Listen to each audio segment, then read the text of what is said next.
Can you tell us like a little bit about like what fuel is, how people get it, why it's brought into the game?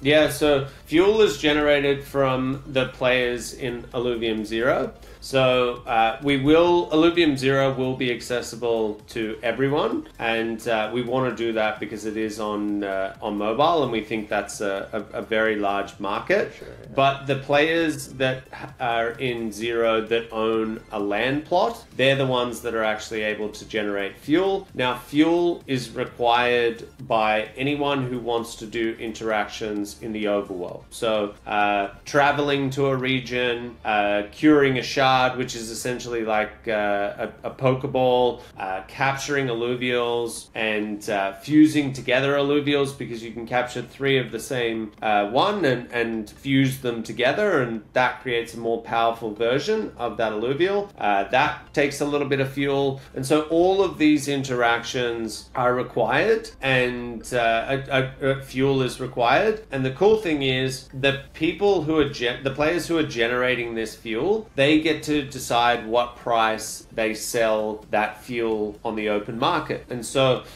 you get this really cool system where it's essentially an open market where anyone who wants to sell their fuel at any price can. And if someone goes in and they see like a really cheap order where they can go in and scoop up all of that fuel, and then they've run out of the supply there, so the price starts ticking up. And then if there's a whole bunch of fuel that gets dumped on the market again, the price is going to go down. So you find out what the true value of fuel is over time, and that's decided by both the players on the Illuvium 0 side and the rest of the ecosystem. And so it's kind of tough, going back to your previous question about like how much money do you need to spend. While I think that sweet spot will be around the $30, I don't know, right? Like, because of that dynamic pricing of fuel, it could be a little bit cheaper one week and then it could be more expensive the next. And that's kind of why we built this inter-economy, is we want it to be exciting like that and give agency back to the players. Exactly, make it more feel like real life as much as you can. And if you see a good deal, hoard up some fuel and,